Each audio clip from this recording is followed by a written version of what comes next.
personality, so it's a real win. Speaking of women on court, for the officials for this first match, we have Tasmin Haynes of Australia, Jacqueline Rowley of Canada, and then Cam Broadhead, another Canadian. So those are the three officials that we have looking after this match for us. Group A action, day number 2, match number 2 for both of these teams. Germany looking to cement at least second spot in their group, but you would expect Australia to be the runaway leaders of this group at the end of the day after everyone has played everyone else, all 4 teams in this group. And the Swiss desperately looking for a way back in. If they can beat Germany today and then beat Colombia, they could finish second in the group.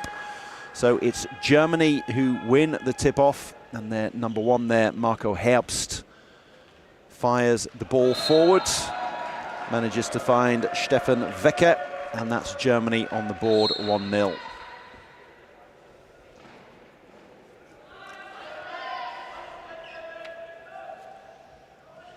Kripke is a really efficient low pointer.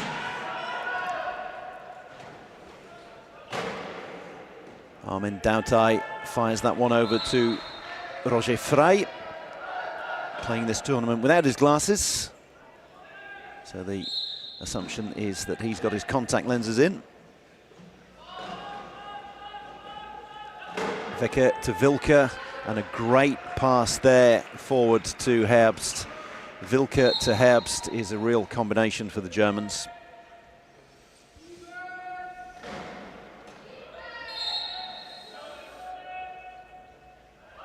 Four periods of 8 minutes each. You can see the scoreboard top left of your screen, and then the 4 and 2 that we have there as the Swiss desperately trying to get the ball forward. You have 12 seconds to get it over the halfway line. They just about did that. Roger Frey picks that one up and gets it out to Dautai, and that's an excellent pass there. So the 4 and the 2 that you can see there, that's 4 30-second timeouts that can be taken by players on the floor, and we'll discuss those when the tactics come into play a bit later on, and then the 2 are the coaches' timeouts that last for 1 minute.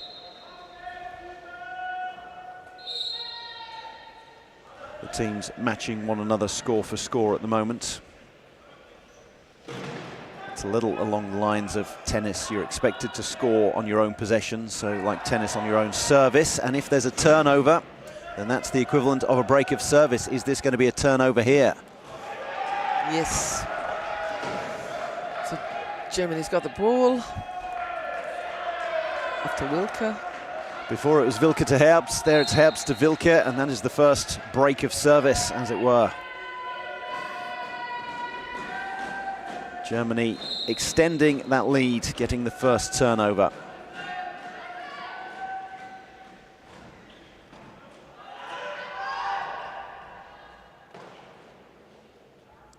Great pass there, and Dautai picks that one up well, but he's got a lot of attention around him. Jeremy Genal, the number 9, comes in.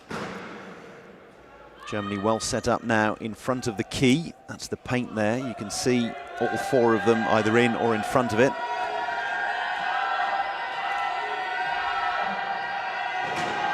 Genal tries to get a channel.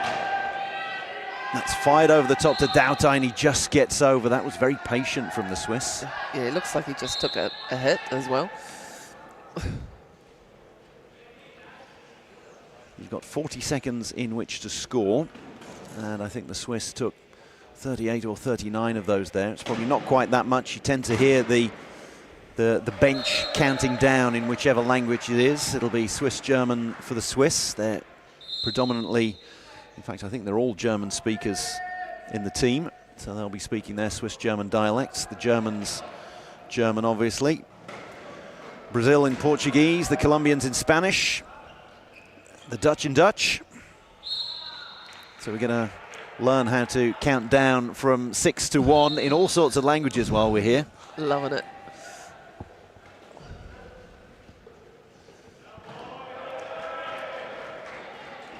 Germany's playing, there's a lot of space. It's a nice use of a screen there to pop around the back.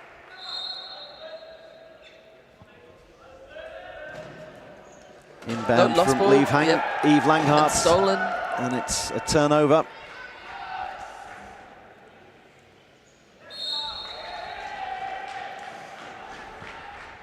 Amanda, you play for the Bay of Plenty Steamrollers in the New Zealand club competition. You're a low pointer. I am. Is inbounding ever your responsibility? I'm an inbounder. Yeah. It doesn't go that far, but it's nice and accurate. That's the key. It must be quite a... It's a big responsibility, inbounding. It is, because the minute that you turn it over, the minute it goes to the other team, it's just a point. You can pretty much guarantee you lose the ball, there's a point. And it's all on you. It's all on me. Yep. Yeah.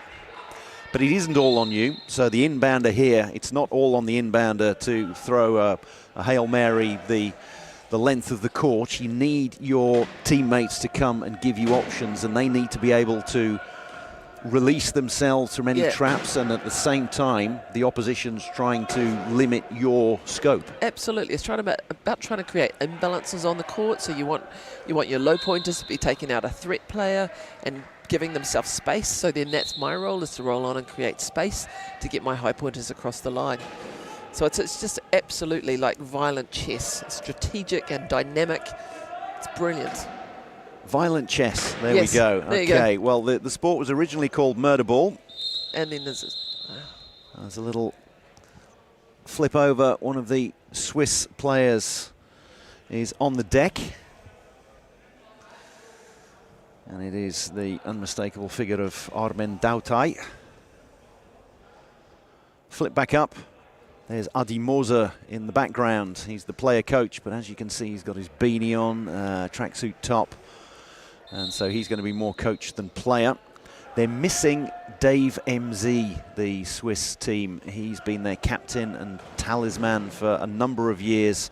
Again, just a mid-pointer. Switzerland only seem to do mid-pointers. They can't seem to find a high pointer anywhere, what they would give for a 3 or a 3.5. But Dave MZ is taking a break from the sport at the moment, spend more time with his family. And this being down here in New Zealand, it's a long trip as well for the players taking time off work. He's a motivational speaker when he's not playing wheelchair rugby. So, Dave, I hope you're watching. It'll be, what time is it? It's probably 10 o'clock at night, so I'm sure he'll be watching this. So, Dave, Swiss wheelchair rugby misses you and is looking forward to you coming back, but we hope you're having a good time with your family at the moment. Switzerland find themselves 3 points adrift. Roger Frey pins back his ears. Whoops. Great pick up from Langhart there. Chenal boxed in.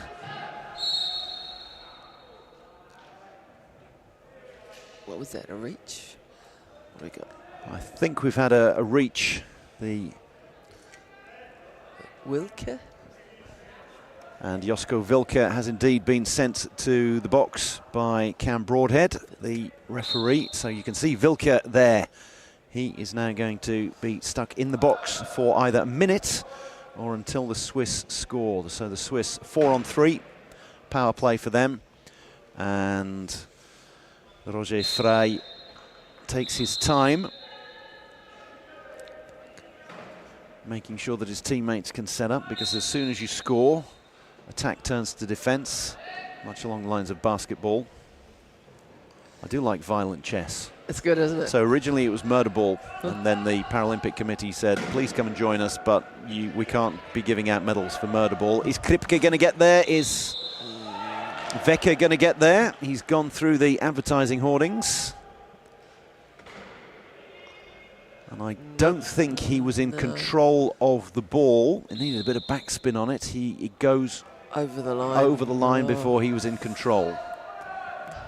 So you need to be in control of the ball before your wheels go over the line. So that's the equivalent of a turnover for Switzerland.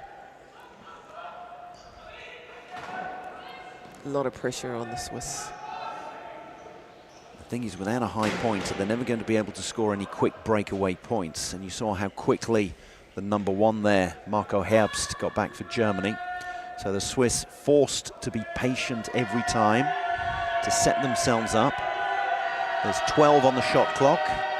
You can see the shot clock there in the middle of your screen, 9 seconds. And Kripke just pushed out of court there. So that is a penalty try for the Swiss. She's in the sin bin.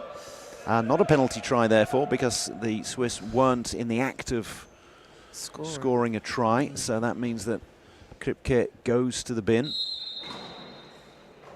4 on 3 again. Good inbound there from Langhart to Genal.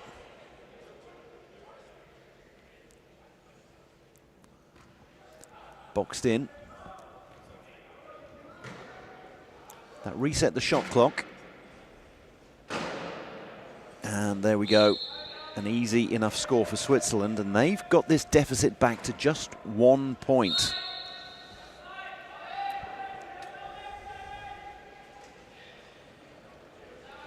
Wilke needs to bounce it every 10 seconds. Needs to remember to do that, because at the moment he's thinking just about getting it over the halfway line. So he did the 2-in-1 there. Bounced and got it over the halfway line. 10 seconds. Every 10 seconds you need to bounce. And 12 seconds to get over the halfway line. And some beautiful screens run there, particularly by Wilke. And that allowed Veke to get through.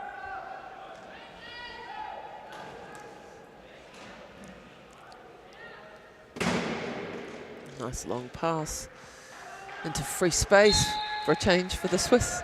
That's the quickest and easiest point they've scored thus far.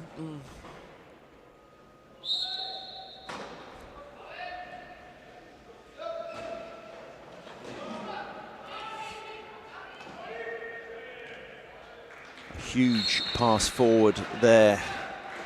And that's the great thing about having a 3.5. It's not just for the speed, but the trunk strength that they've got. They can throw out passes like we just saw from Marco Herbst. And it's more difficult to trap them as well, because they can wiggle out of traps. They've got so much more control than lower functioning players. Now we had a timeout called by Roger Frey. There he is, the number 3. That's a very fresh haircut, as the youngsters would say. That's grief, that's a number 1. That's a short back and sides, as we used to say when I was a youngster, but that's a number 1 all round. Adi Moser is the one going through the X's and O's with them.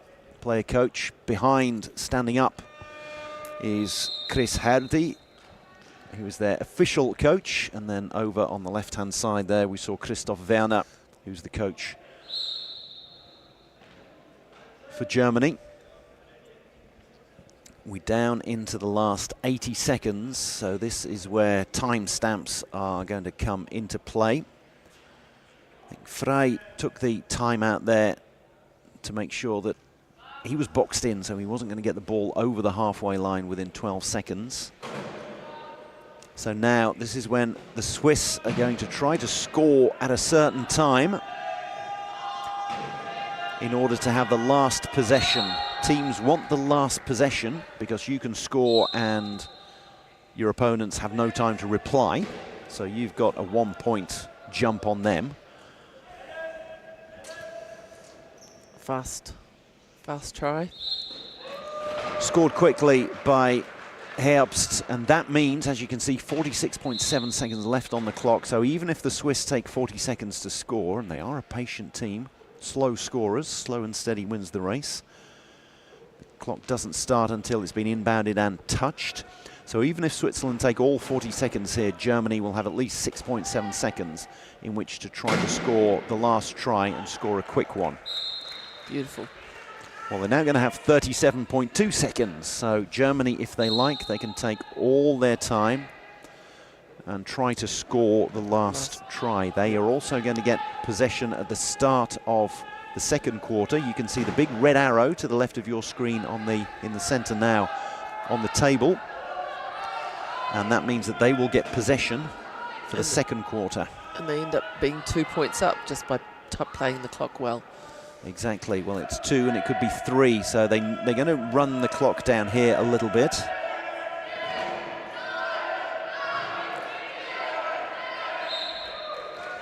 So they've left Switzerland 6.3 seconds in which to score, but as we've seen, the Swiss, they haven't got a high pointer, so they can't have a huge inbound, and they can't... Oh, they make sure you don't give it away. That is huge for Wilke. Huge for Germany. It's a 3-point lead, and they'll also get possession at the start of the second quarter. Little delay in play. Armin Dautai being talked through something by Tasmin Haynes.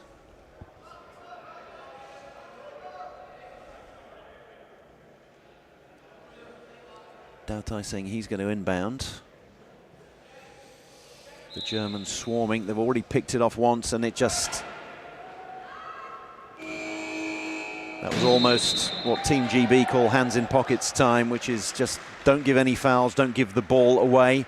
But Germany, with that late break, they lead 15-12 at the end of the first quarter.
Back for the second quarter. You can see the clock counting down.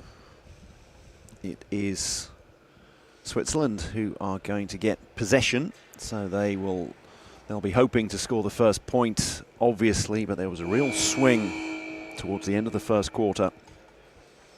The Swiss could have kept it to 2 points or even scored on with the last possession of the first quarter. They could have been 1 point behind and poised to make it level, but there was that giveaway. We talk often about time stamps and trying to get the last score, trying to score as late as possible or at certain times, but the most important thing is score or don't be scored against. Like any game, really. It is. It's not the scoreboard that tells it's not the clock that tells the tale at the end of the match. It's the scoreboard. Wilke, clean set of wheels there. Yeah, great pace. He's a youngster. He's just 23 years old. But he's a great asset to the team already. Another turnover.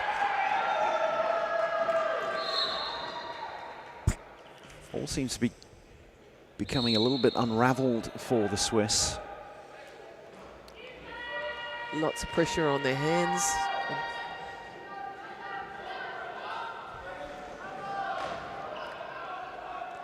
The two teams sticking with their starting lineups. There's been a reach.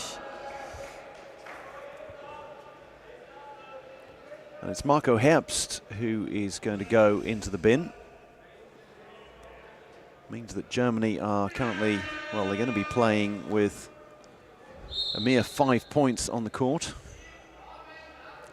Which makes a bit of space for Swiss just to gain 1 point.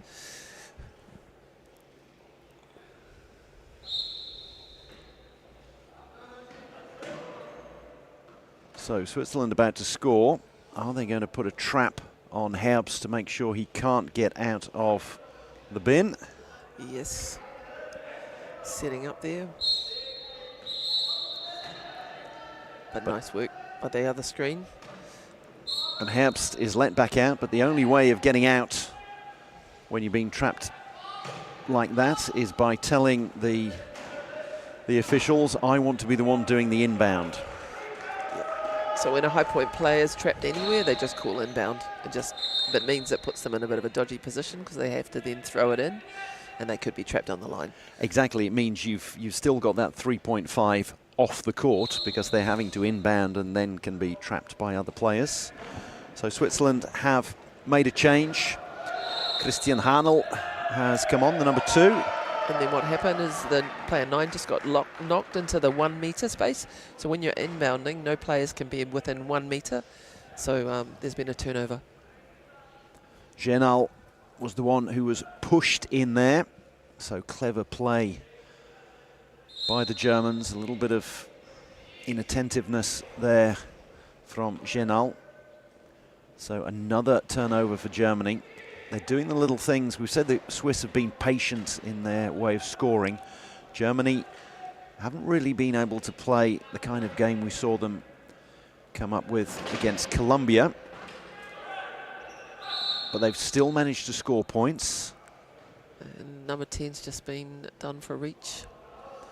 So Michukov has come on for Switzerland, as well as Hanel, replacing Roger Frey and Armin Dautai.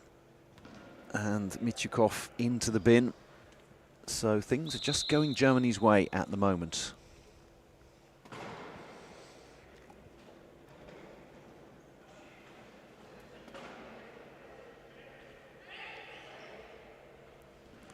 And they're setting up now for the next inbound, taking out those high point players, those functional players, which will make it really tough for Switzerland to get it in cleanly.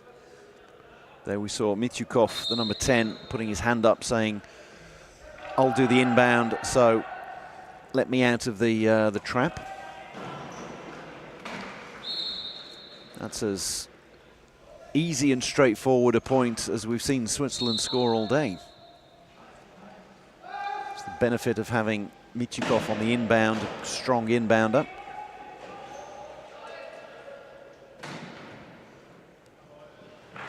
Three on one there, and yeah, Kripke taking out that high point player, keeping them right up court. I think she took out 3 in a row there. Yeah, so you've got the Swiss key players being held up. They're called it's called back picking. Keep them in the back court.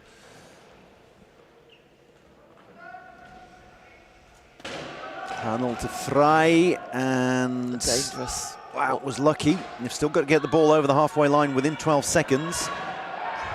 And that's why you could hear the countdown. And not over. Must have been German hands in there that knocked it out. They've got another chance. That gives them time to get it over the halfway line. Doesn't reset the shot clock though, so they've got a limited amount of time to score, but Genal manages to do that.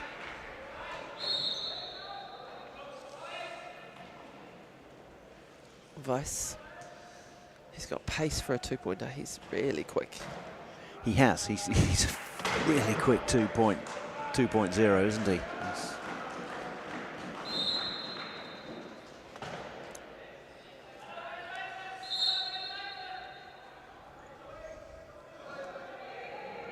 Chanel being blocked there, the number 9. And you've got 10 seconds in which to inbound. And that was always going to be a bit of a throw and hope, but Chanel did very well to corral that. And he just had to call time. He was about to be pushed out of court then. So good timing by the Swiss. Swiss timing. I love that. Anyone would think it was proverbial. Oh, too good.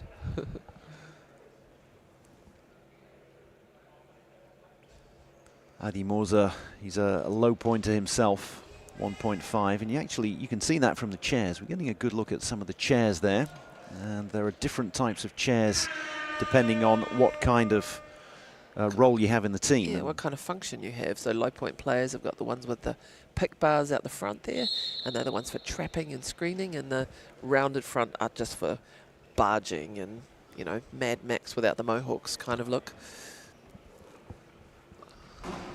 Adi Moser is a one-pointer, but he's not got a one-point chair that he's sitting in, so I think that's another indication that he's only going to be coaching and not coming on, other than the fact that he's wearing a tracksuit top, a coat, a beanie, a scarf, a pair of gloves, a hot water bottle.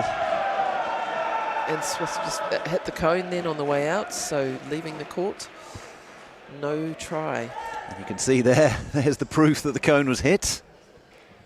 Just being replaced by Cam Broadhead. So Germany now with the inbound, but it's an awkward place to inbound from. They've got the turnover, but it's never easy to inbound from the corner, is it? Especially when you get trapped in there like that. Look, beautiful. 12 seconds to get it over the halfway line. Done. Kripke just blocking any of the offence. Any and all. Yeah. She's a lethal weapon, that one.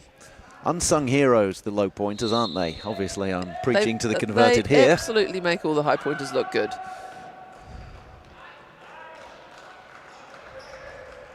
A breakaway for Switzerland. But they find themselves 5 points adrift.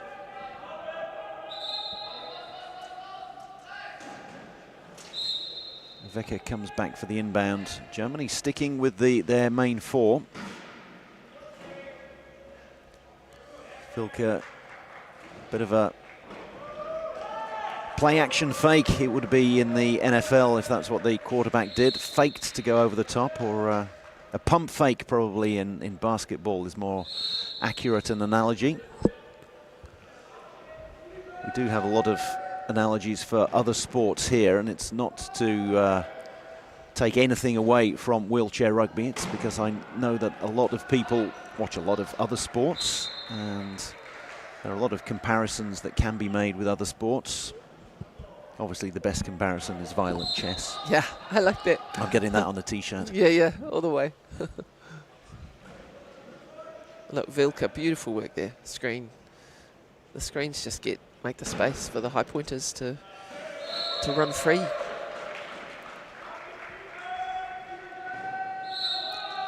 Much along the lines of the offensive line in NFL, in gridiron. You have the blockers who are there, and then the quarterback can throw a pass to a receiver.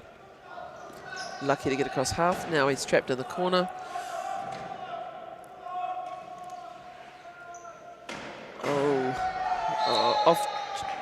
Off Germany, luckily.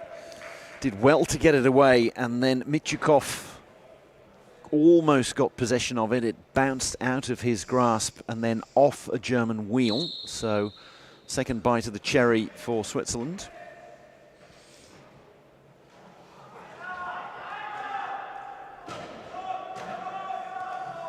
Michukov over the top to Frey. Frey's been the outlet for them.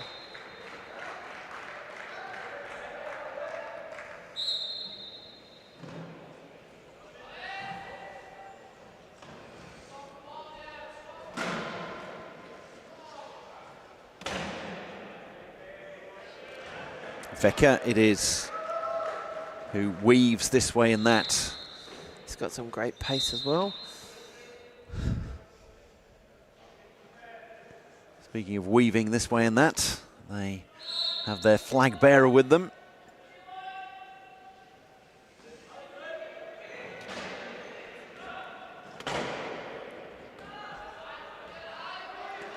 Nice play there. Frey is managing to get himself free, if you'll pardon the expression. Frei meaning free in German. He seems to be managing to get himself free on a regular basis.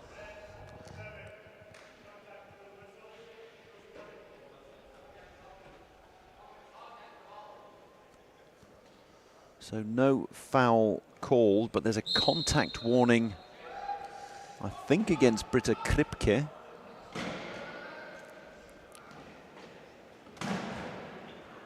That ball was going to run loose, is going to run loose. And the low pointer stopped the German player from picking it up. So yes. So Swiss ball. Hanel there, getting in the way of Wilke, who couldn't pick that one up. And pretty much in this game, every turnover means an opportunity for a try. Timeout call there again by Roger Frey, because he was going to be pushed over the line. So before he could be forced into taking the ball out of play and committing a turnover, he calls another timeout. So as you can see there on the scoreboard, 20-25, that's the most important thing. That's all that counts at the end of the day. But then you have 1, 2 and 4, 2. So Germany haven't used any of their 4 timeouts, the floor timeouts, or indeed the 2 coaches' timeouts. Switzerland have used 3 of theirs.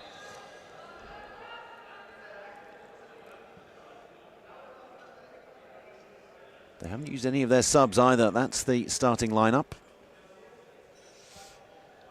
Switzerland, we've seen Hanel, Frey, Genal, Michukov, Langhart, Dautai. We could well see Samuel Schwarz come on. Joel Jung likely to come on as well.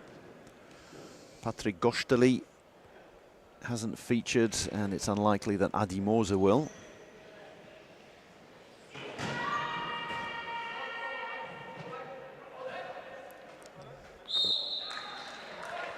Nice pass over the top there.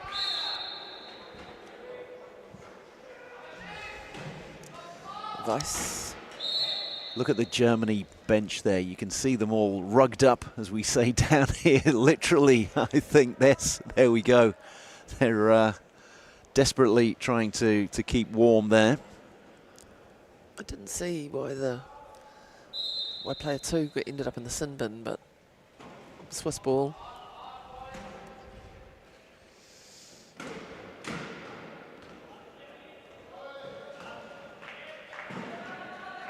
Wecker takes his time. They're not going to bother putting a trap on Hanel. You can see there, got the classification on the back of his chair.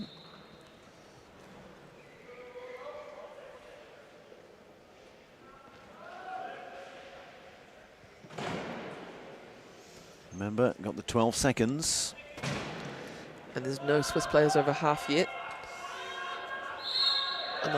Another timeout called because they weren't going to make it. Well, timeouts, you can't take them with you, so it's pointless keeping them in the bag. And pretty much every time you call one, you save a goal.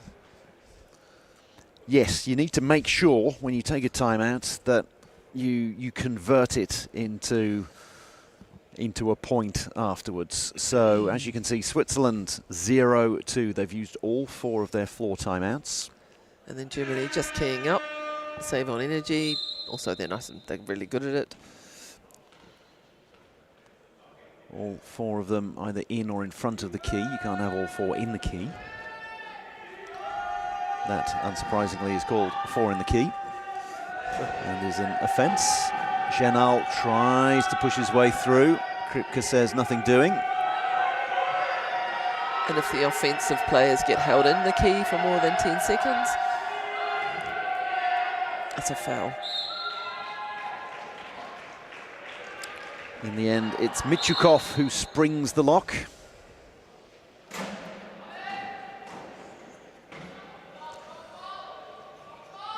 Look, Kripke, look at the screening there, beautiful.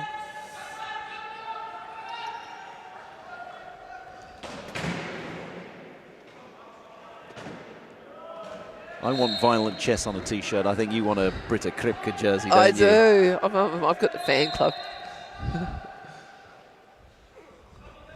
She's just so smart on court.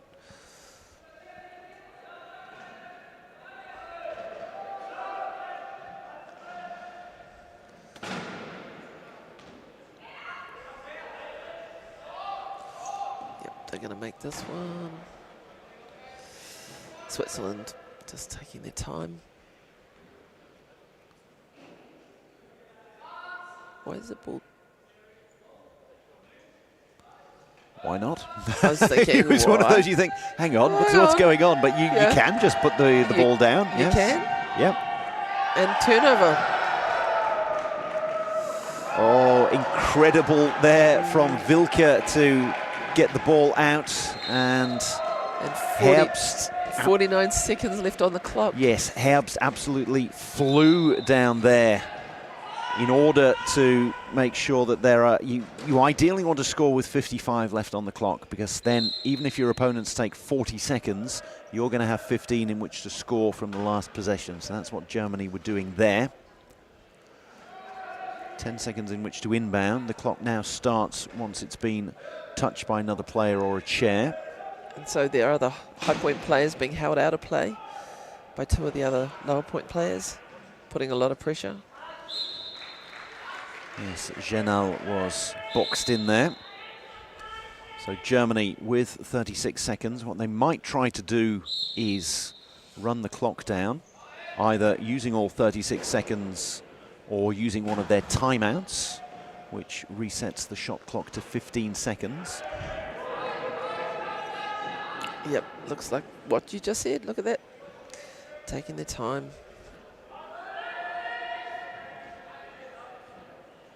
Of course, the most important thing is to score.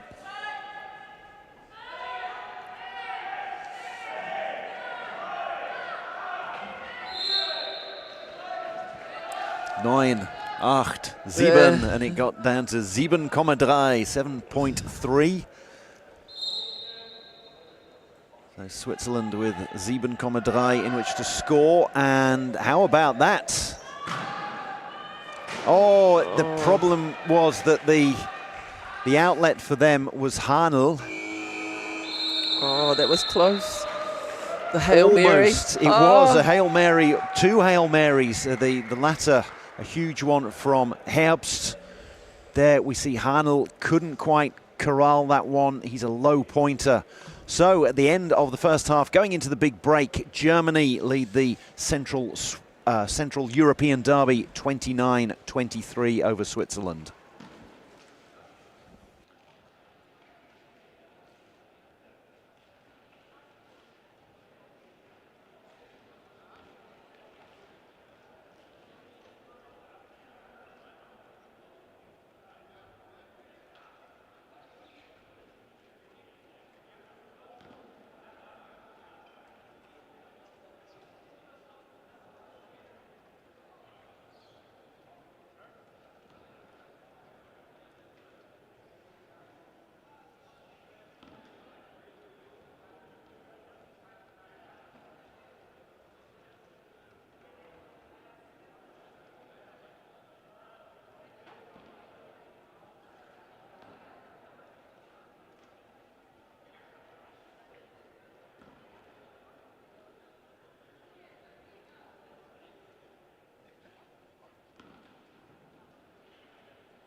back we are after the big break, the 10-minute break. It's the first match of the day, day 2 at the 2024 World Wheelchair Rugby Paralympic Qualifying Tournament. Switzerland 23, Germany 29. Switzerland in white, Germany in red, just to confuse things. Usually it's the other way round. And there have been some changes for Germany. So they are running out a different lineup. The Swiss have gone back to the well as well. They've got more or less their starting lineup. But they've also got Adi Moser out there, number 5. There he is. I was saying earlier that he was unlikely to be coming on, but you can see he's actually in a different chair. He's in his game chair now. And he's the one who got the ball out to Genal. Genal to the unmistakable bald head and beard of Armand Dautai. Germany, they have brought out Moritz Bruckner. We saw him in the first game. Marco Herbst on the ball at the moment. He's still out there.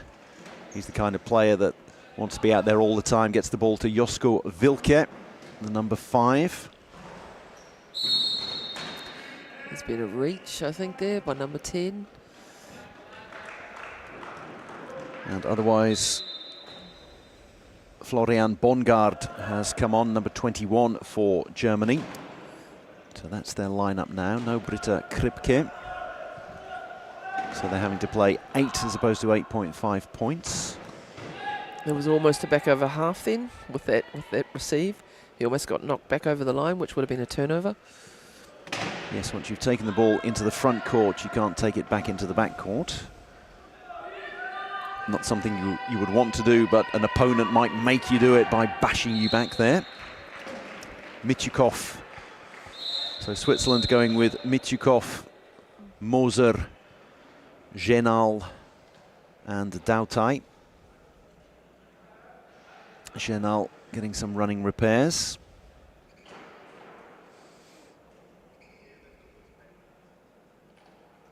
Very technical stuff there. Just bash just bit of panel beating there. Boot it. She'll be right. Good old Kiwi phrase. There we go. Wilke comes back. Such speed and mobility for a 2.0. Yeah, really. Using a screen beautifully. And the Herbst gets over. Germany with a 7-point lead. So lots of this is about chair position. If you get chair position, even if you don't have speed, you can block those players. You can keep them out of the game.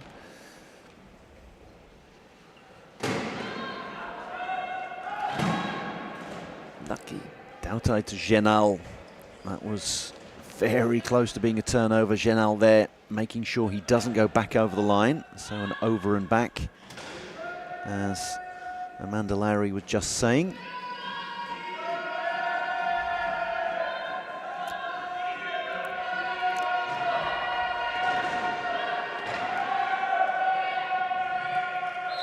Beautiful pass.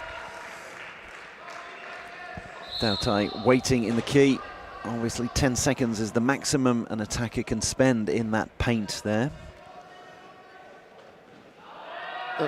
Too much pressure by those two players blocking him out, which was great. So Switzerland with a sniff of an opening here. Great work by Michukov and Dautai. Moser with the inbound. 10 seconds in which to inbound. The clock doesn't start until one of your teammates, or indeed an opponent, touches it, or their chair.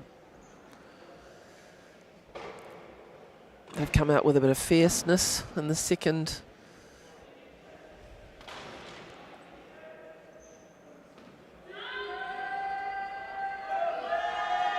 Taking the time once again. 15 seconds left in which to score. You can see the shot clock, 13, 12, 11, ticking down there to the left of your screen. So Switzerland reducing the deficit here.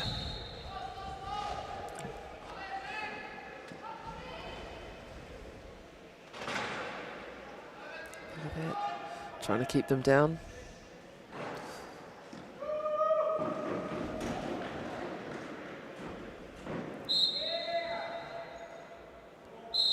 There'll be a little bit of, obviously, Switzerland and Switzerland has 4 official languages, but the main one, 2/3 of the country speaks German. After that, you have about 20% French, 8 to 9% Italian, and then there's a very small dialect that's quite similar to Italian, that is Romansh or Reto-Romanish, but primarily German. And the thing is, the type of German that the Swiss speak, Germans don't understand it.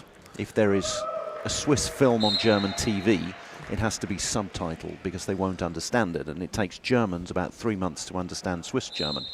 So if the Swiss talk in their dialect, then the Germans won't understand them.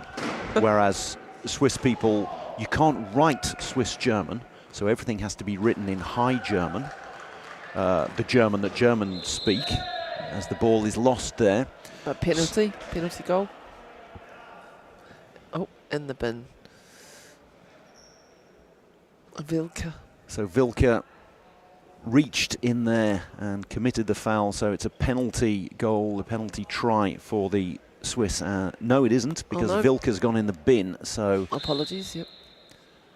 So they'll score from this one and get the benefit of it while Wilke's in the bin.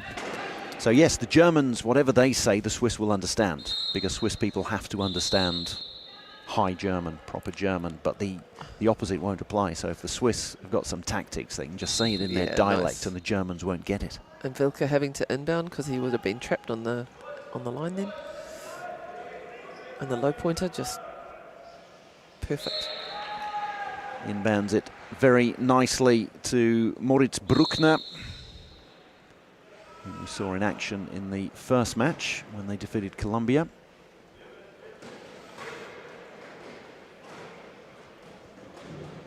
Herbst trying to knock Genal out of play and also prevent him from getting it over the halfway line. Now, what we need to remember here is that the Swiss have no timeouts left. They have 2 coaches' timeouts, but the coach can't call that while play is going on. That's only in a dead ball situation, so the Swiss can't stop play.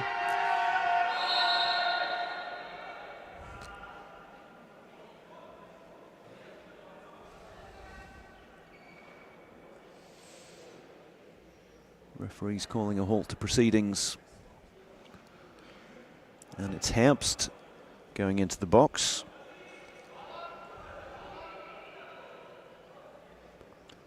That's 3.5 points on the sidelines. Which is helpful for Switzerland.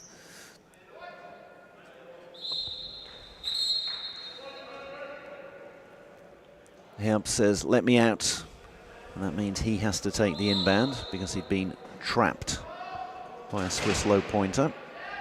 And a steal then. But it's still inbound for Germany. Knocked out of play. Swiss have reduced the deficit to 5. It was 6 at the start of this second half. It's down to 5. They haven't got a turnover from this, but they've still forced an awkward inbound. But their threat's being trapped down there.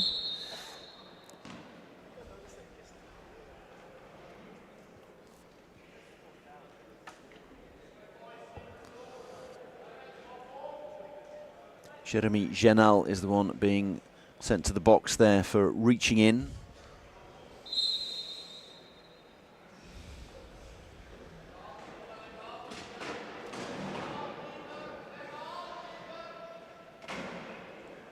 Herbst this way and that.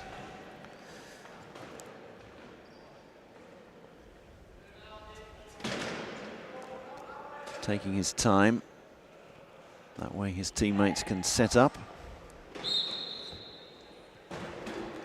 And the setup is 2 of them blocking a couple of Swiss players. One of them, Adi Moser, the number 5 player coach, puts his arm up and says, I'll do the inbound, and that way he's out of the trap. Ooh, that was tight, that one, wasn't it? It was. It came off. And there we have Moritz Bruckner down but not out.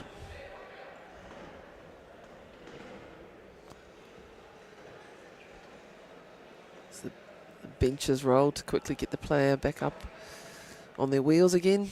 It's the other end of the court, so they had to jog over there.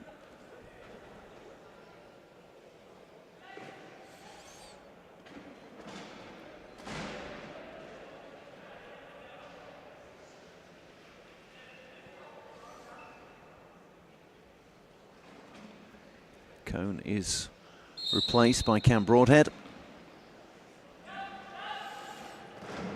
Inbound to Wilke. If anyone can get it out of there, Josko Wilke can. Wilke to Herbst. This is such accurate passing. Even with their long passes, I haven't seen them miss one.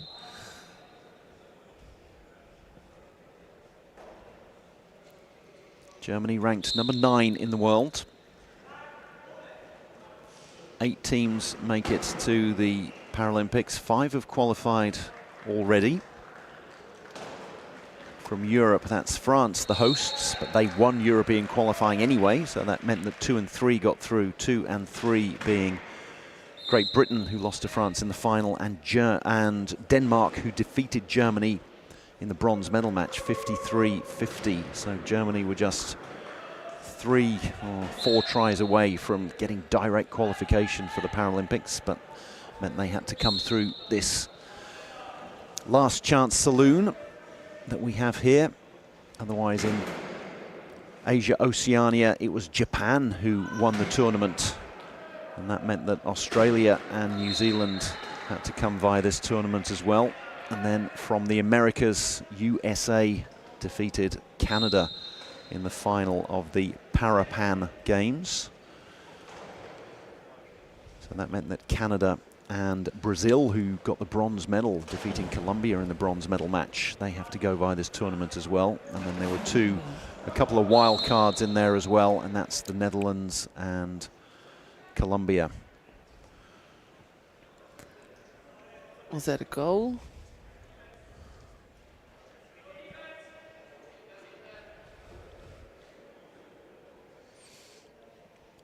Goals being given.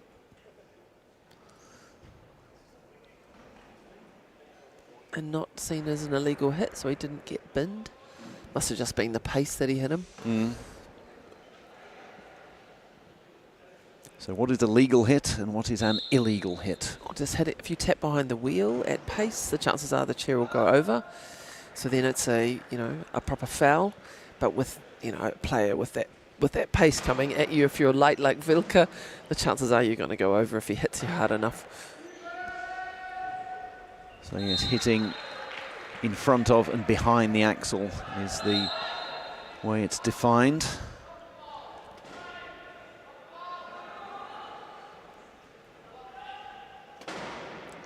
And even a low point player, if you hit behind the axle of a high point player, you can tip them if they've got pace. So it still gets done, and then you get binned. For a spinning foul, yep. Spinning your opponent and tipping them over. Oh, out of court.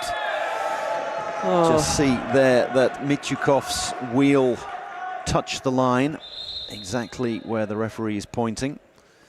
You can't even touch the line. You just have to be clear of it entirely.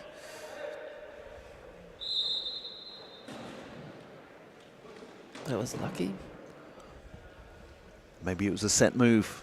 Do you reckon? A little tap to you, to me, to you, to me. No, it wasn't a set move at Oh, all, was it? that looked a bit dangerous. Yes.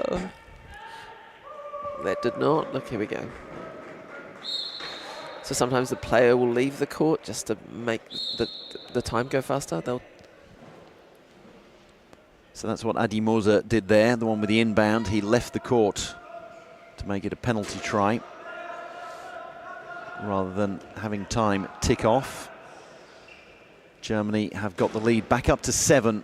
The Swiss got it closer. They reduced the deficit to 5, almost forced another turnover, but Germany have tightened the screws since then. So going in to just block those dangerous players, limit their ability to move. Wilke spinning around. Great flexibility. That's his way of bouncing as well, since he needs to bounce the ball. Now time management coming in. As you can see, the clock down to 70 seconds. He'll probably score at, well, they'd ideally like to run it down to 55. You can see there's 15 seconds on the shot clock. 56.4, that's almost ideal. So even if Switzerland take all 40 seconds to score, Germany will have 16.4 seconds in which to make the most of the final possession and get the final score of the quarter. The race is on, and Dautai was always going to have the wheels there on Florian Bongard. Look at the pace of that low pointer. Number 25. Moritz Brückner with the inbound. Bruckner missing it. Opportunity here for Switzerland just to get another point on the clock. 33 seconds to go. Well, possession has changed, so the shot clock is reset, and the shot clock is now the same as the game clock. The only problem for Switzerland is they can't get the ball out, and they've got no timeouts to take. So that was a held ball, and Switzerland get the possession. However, it means that the next contested possession, which most likely will be at the start of the fourth quarter, will go the way of Germany. So Germany negating the fact that Switzerland would have had possession to start the fourth quarter and likely would have scored from it. So Switzerland very keen to score with this one.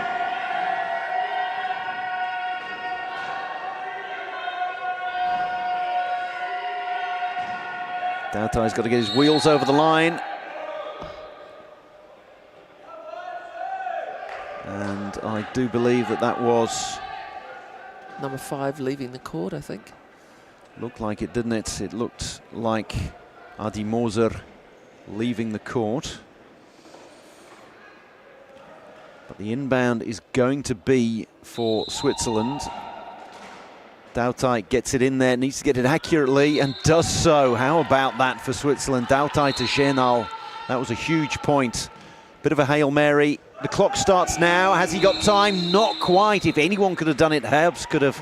But that was a great attempt, but just too late for the score to count. So Germany lead it by 5 points going into the final break, 42-37.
Coming back for the fourth and final quarter between Germany and Switzerland. It's the Central European derby.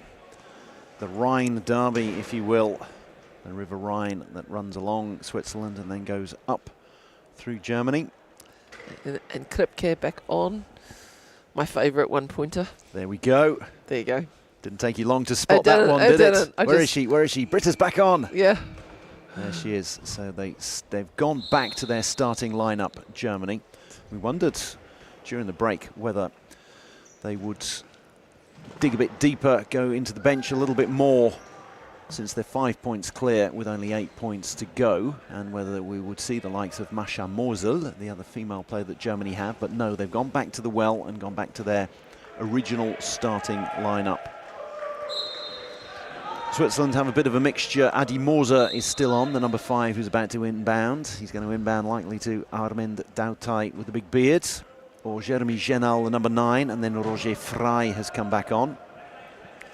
Frey is down, but the referees are going to let this play out, and as Genal's going to score. Yeah, as I say, as long as the play doesn't turn back towards that player, then they won't call it. So they'll just leave it until the goal is scored, or until there's been a turnover.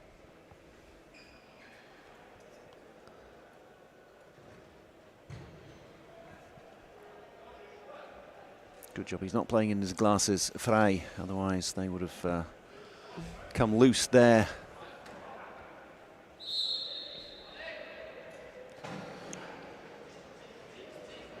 Veke to Wilke.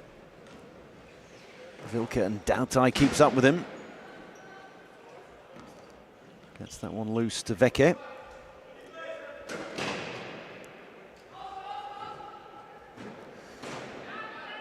Kripke holding with the block. Nice corner open there.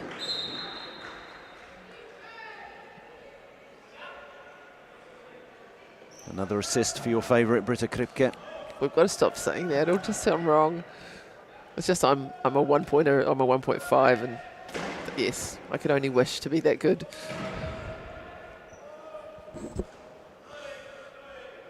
We'll have to arrange for the on-court you to do the on-court interview at the end of the match and make sure that it's Britta who chats. Yes.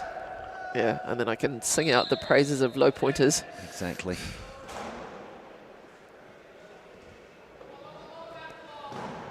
Well, I think it's going to be New Zealand Paralympic gold medalist Jai Waite who's going to be doing the on-court interview afterwards. I'm sure he will sing the praises of low pointers. As we see Mascha Mosel there, she's the one in the middle, but looking unlikely that she's going to come on. There she is, and Christian Riedl is the one to her right, our left there, who's got a big towel around his head.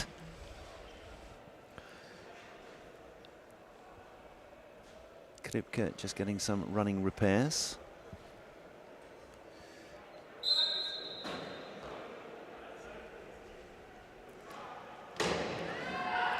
Beautiful big pass. Frey picks it up.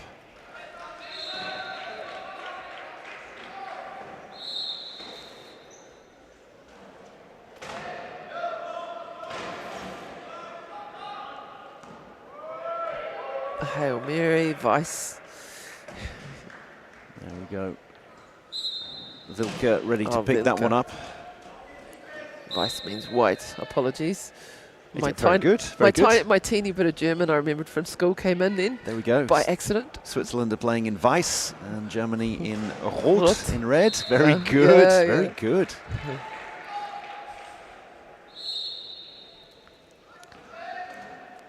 Perhaps after we can have some fresh geliefert Brötchen.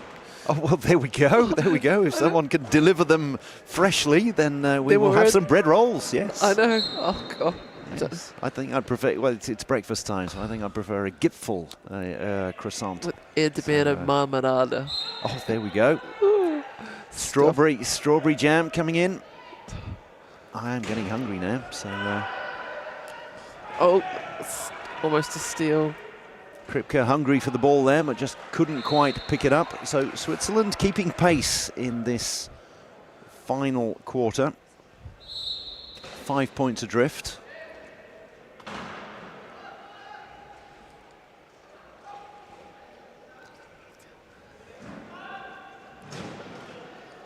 Wecker hemmed in, Wilke, and if anyone can catch that, Herbst can. Herbst, what does that mean? Herbs. No idea. There's Frühling, Sommer, Herbst, and Winter. Oh, seasonal thing. Exactly. So Loving he's it. autumn. I'm loving it. Marco No. Autumn, Herbst. There we go.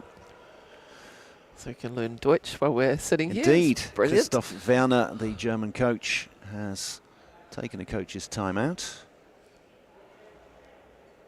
Switzerland keeping pace with Germany in this fourth quarter. The deficit's still 5 points. Switzerland waiting out there while Werner goes through the X's and O's. And it's going to be the same 5 that go back out there. It's not making any changes. Germany showing Switzerland a lot of respect here.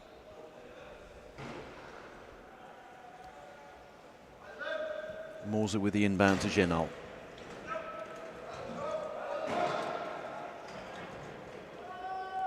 Dauto with the big one over the top to Frey.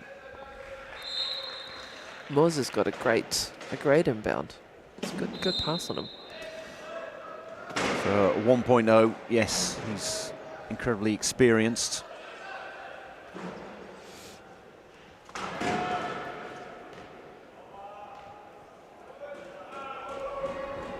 Moser made his debut at the highest level at the European Championships in 2009.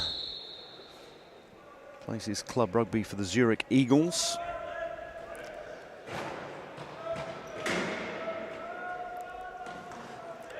Turnover off the back of Moser. Or Moser, if I'm going to say it correctly. Very good.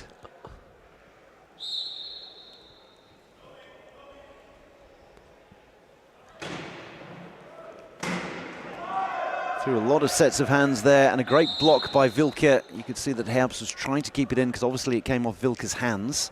So it'll go back in and be a Swiss possession again. Down the court there, big pass. Absolutely smacked into one of his teammates there, Maximilian Stolz, I think it was.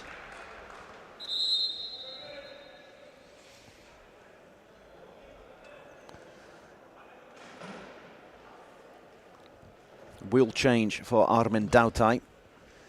And at this stage, there's supposed to be a metre difference between the other players. They're supposed to move away.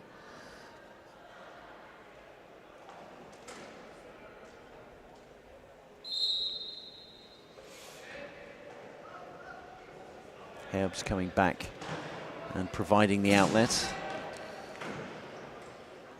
But it's gone loose. Who's going to be able to pick it up? Moser obviously hasn't got the function to corral that. But I think he cleverly managed to bounce it off a German chair. He wasn't going to be able to pick it up, so he knocked it against a German chair. And all of that is purposeful.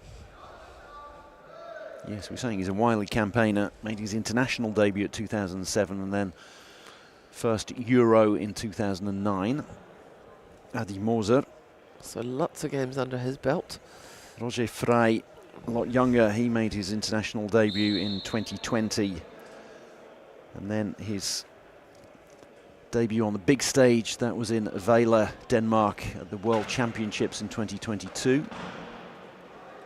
Beautiful, beautiful screen there by number 3. Swiss keeping pace here. I keep saying that, they're keeping pace. They need to eat into that lead, though. They're 5 points adrift with 4¼ minutes to go. Weiss lost it and over. So he called timeout before he hit the ground, which means that it isn't a turnover. So you've just got to be thinking as you're falling to call it quickly. And we're going to see this here. So Wilke picks it up and would have said timeout because it's difficult. You're trying to break your fall, hold on to the ball, call for timeout, and he managed to do all that. Who says that men can't multitask? Oh, well, this one can, clearly. Exactly. He's the exception that proves the rule. So You think? calls the timeout and maintains possession, and that's why Germany have kept their timeout. So you can see they're down to 3-1. So that was the first timeout Christoph Werner called a coach's timeout, but that was the first floor timeout called by Germany. It means they maintain possession, and that's exactly what you want. 4 floor timeouts remaining when there are only 4 minutes to go in the match and you're nursing a lead. It's absolutely perfect for them. And having someone like Marco Herbst certainly helps as well.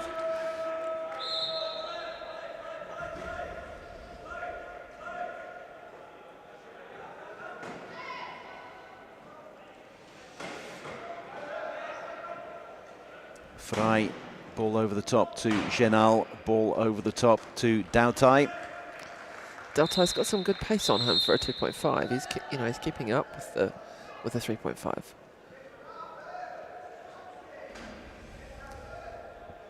Switzerland with a 5-point deficit and just under 4 minutes to go.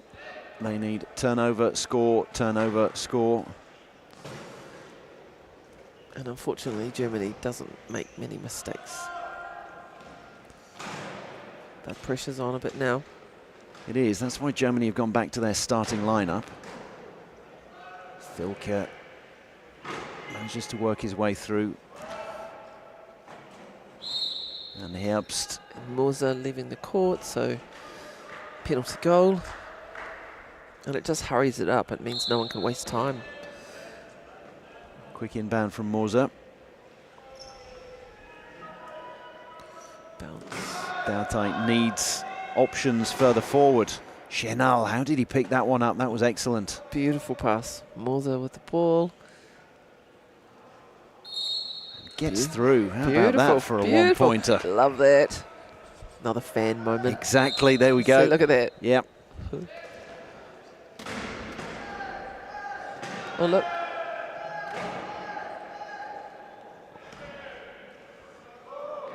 And Frey ought to be just about quick enough to, no, not quite, to keep pace with Veke. He was quick enough to keep pace with him, but not to knock him off his trajectory. It's just keep, if you can get your axle in front of their axle, then you've got an opportunity to stop them. But it's chair position. That means you're gonna get over the line, really. Quick score for Switzerland is what they need.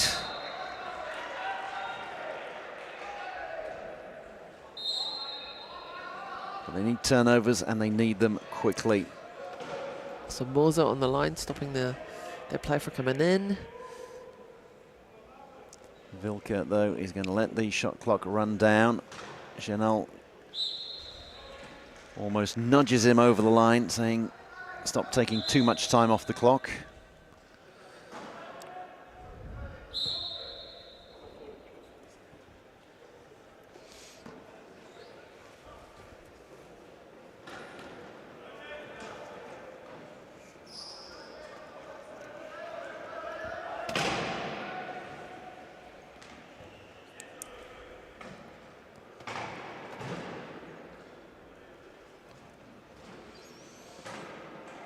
Everyone in a very tight amount of real estate at the moment. Was he in? No, he got it, bobbled it, and then when his wheels went over the line, he wasn't in possession of the ball, Roger Frey. Must be heartbreaking at that point. We'll see this again. Yes, no, but when the casters of the front wheel were going over the line there. The ball was up in the air. Yes. We can have another sporting analogy. It's almost like cricket, catching it over the boundary, throwing it back up in the air, yeah. Getting your legs back over inside the boundary rope.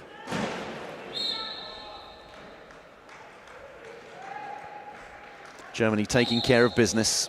So Switzerland not with a score from their possession after Frey bobbled it. Makes amends with that huge pass to Genal. It's going to be too little too late for the Swiss. Minute 46 left on the clock.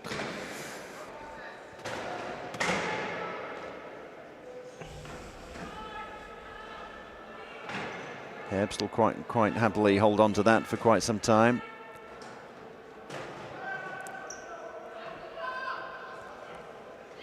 Veke picks it up, rolls it up the side of the angled wheel.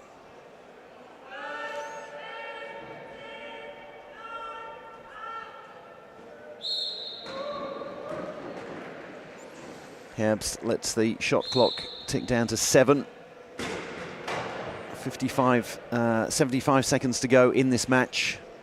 Germany have pulled away and are 7 points to the good. This is going to be their second win in Group A.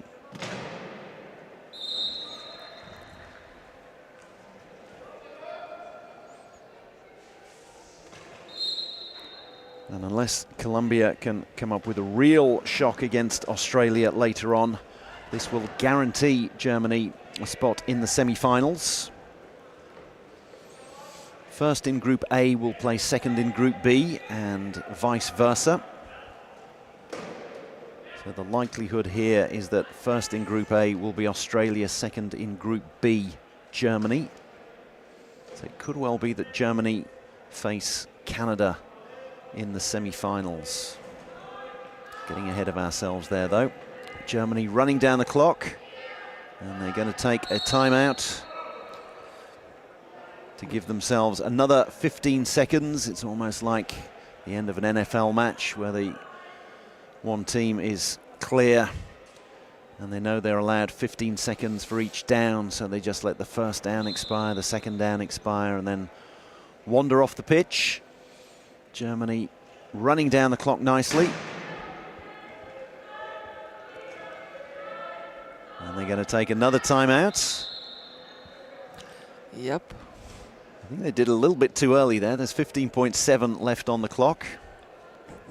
Christian Riedel there and is almost in his cowl, keeping warm. The inbound from Wecker to Kripke.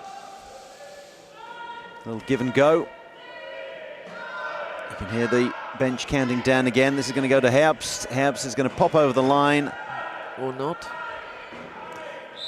Tries to force it through. Well, they didn't get the score they would have liked, but at least they've run down a good minute off the clock using a couple of timeouts.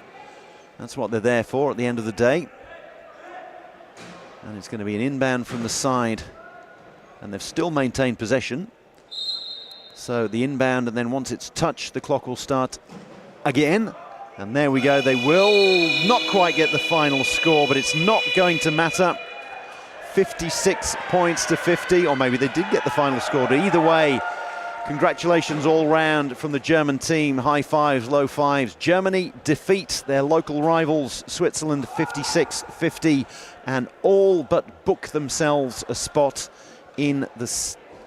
Yes, they did get that final point, so 57-50, and all but booked themselves a spot in the semi-finals. They took care of business all the way through. It was beautiful. It's tidy. They play such a regimented game, you know. But Switzerland really did.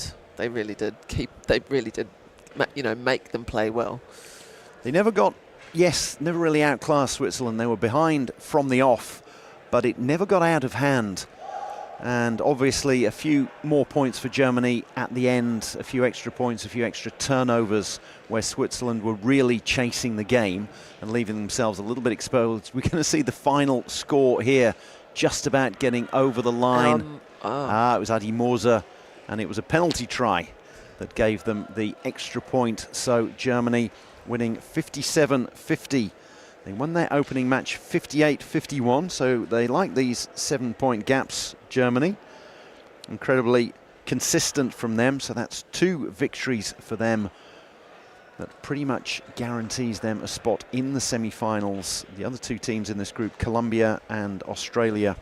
Australia, who defeated Switzerland in their opening match. So Switzerland with 2 defeats, Germany with 2 victories. And these are the matches we have to look forward to today at 12:30, so just over an hour away. Brazil taking on New Zealand. It's a must-win game for the Wheel Blacks. And then back into Group A, Colombia versus Australia. Colombia, it's a must-win game for them. Can they cause the upset of, well, the upset of the tournament? That would be the upset of, in the greatest upset in wheelchair rugby history, perhaps, if they could defeat Australia. And then the Netherlands versus Canada at 6 o'clock today. Switzerland, Germany and Colombia, Australia in Group A. Brazil, New Zealand, Netherlands, Canada in Group B. Of course, Netherlands having defeated New Zealand on day one, 44-36. So New Zealand already behind the 8 ball. They need to defeat Brazil, keep it as tight as they can versus Canada, and then hope that Brazil beat Netherlands, and then we get the slide rules out, the calculators, and work out who's scored how many points against whom. But Germany don't have that to worry about. They have got 2 victories out of 2 already and are 99.9% sure of getting into the semi-finals. Semi-finals, they'll need to get a little bit further than that though. Semi-finals is the last 4, and there are 3 spots up for grabs at the Paralympics in Paris. So the 2 finalists and then the winners of the bronze medal match here will get through. So Germany, they need at least 1 more win at some point. And they're looking pretty good. Christoph Werner, high fives all round. And a slap on the back for Josko Wilke. Stefan Wecke didn't go that deep on the bench today, Germany. Herbst, Wilke, Kripke, Wecke. And then we saw a little bit of Moritz Brückner, but that was it. Now it looks like we're going to have a chat. We have Jai Waite, who is down with one of Switzerland's bench players, Samuel Schwarz. Samuel, second game up for this tournament. Improvements today? Again? Second game up today, lost against Germany, but some improvements? There were for sure improvements. Yeah, we had a better start than yesterday. It was still not good enough starts, but during the game we got better and better. And for your team, any standouts? Any players that really impressed? Yeah, for sure. I can't. No standouts. I think the whole team was performing on their level. Yeah, it wasn't enough, but. All right, thank you very much, and good luck for tomorrow. Thank you. Jai Waite with Samuel Schwarz there. And we'll hopefully get to speak to one of the German players as well. And indeed, it looks as if Florian Bongard has come over to speak to Jai Waite now. Again, one of the bench players from Germany, but we'll hear from him now. Florian, good victory today? Yeah, sure. It was a tough game against Swiss, but we won, and we are now in the semi-finals. That was one of the goals we want to reach, and we got it. Yeah. And up tomorrow, who have you got? We got Australia tomorrow, so it will be a tough game about the world champion. But yeah, we do our best. Well, good luck and thanks, and good luck for tomorrow. Yeah, thank you very much. Thank you. Have a nice day. Said they're in the semi-finals. It's not quite confirmed. If ever there were to be a huge upset and Colombia were to overcome Australia, then that would mean that Germany aren't guaranteed to get in the semi-finals, but I think they can rest easy tonight knowing that they're 99.9% of the way there. 2 wins for them in Group A, 2 defeats for Germany, but we're going to change our focus, and in an hour's time we will have Brazil versus New Zealand. It's, to a certain extent, it's almost a quarter-final. New Zealand absolutely have to win this match against Brazil if they're to have any chance to make it through to the semi-finals. So please join us then in an hour's time.